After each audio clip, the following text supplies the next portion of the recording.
Alors, on parlait il y a un instant, justement, avec notre premier invité, eh bien, des savoir-faire de l'entreprise Collinet. Eh bien, dans cette transmission des compétences, on peut penser au tutorat. C'est l'un des grands thèmes de ce livre, Le management durable des équipes, de Christian Thibault. Vous êtes donc consultant management. Vous avez également créé un cabinet Accence Conseil. C'est à Nancy.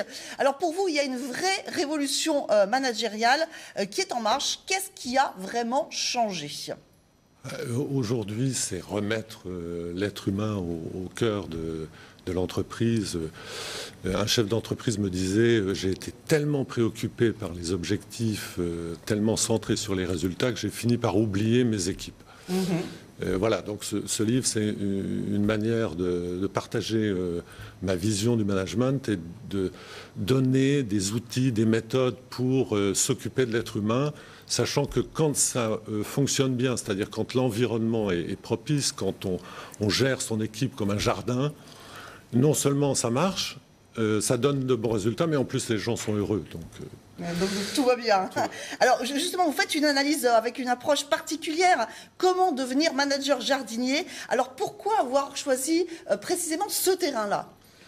Alors, l'utilisation de la métaphore, elle facilite de faire passer le message. D'accord. D'une part. D'autre part, ce terme, tous ces termes du jardinage, du maraîchage, de l'agriculture, les managers l'utilisent dans leur quotidien. Je voyais la semaine dernière un nouveau manager qui venait de prendre un poste. Je lui dis, bon, alors, vous en êtes où? Comment ça se passe? Il me dit, écoutez, monsieur Thibault, première chose, connaître mon terrain. Connaître son terrain, c'est une expression de paysan. Comment un paysan fait pour connaître son terrain quand il vient d'acheter une terre? Si on regarde comment il procède, ensuite on peut faire le parallèle en management. Et c'est très intéressant d'ailleurs. La lecture est facilitée pour les managers et ça permet de réintroduire aussi quelque chose qu'on a un peu quitté, le monde du vivant. On a tendance à ne plus le voir alors qu'on fait partie de cette planète, on fait partie du monde du vivant.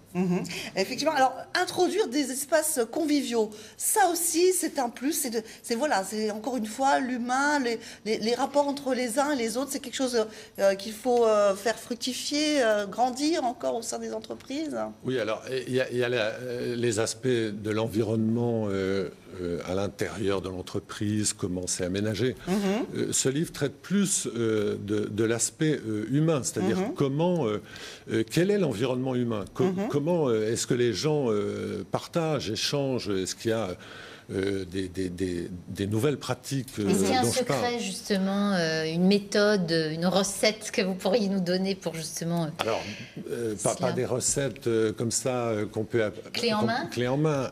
Ça demande vraiment un investissement de la part des chefs d'entreprise, ça demande un investissement de la part des salariés aussi. Ça ne s'improvise pas en fait. Non, quand vous dites refaire ses graines, poser des tuteurs, voilà. Il y a un travail de fond, de préparation, voilà. Pas d'improvisation, pas le droit à l'improvisation. Alors, il peut y avoir un peu d'improvisation, parce qu'il faut de la spontanéité, il faut de l'initiative. Mais, par exemple, refaire ses graines, partager, entrer dans des travaux collaboratifs, mettre en place du co-développement.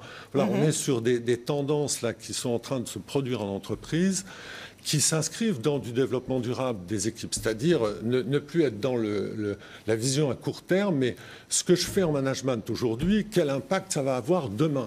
Donc ça veut dire être vraiment dans la vision plus à long terme. Alors c'est vraiment un guide pratique, vous donnez des outils. À qui il s'adresse exactement? Vous avez recueilli aussi beaucoup de témoignages, vous venez de le dire. À qui est-il vraiment destiné cet ouvrage? Alors, il y a des témoignages de chefs d'entreprise de Lorraine, par exemple. Il s'adresse bien sûr aux managers, aux dirigeants d'entreprise, il s'intéresse à toutes les personnes qui sont impliquées dans la gestion des équipes et qui souhaitent mettre en place des choses efficaces et respectueuses de l'être humain.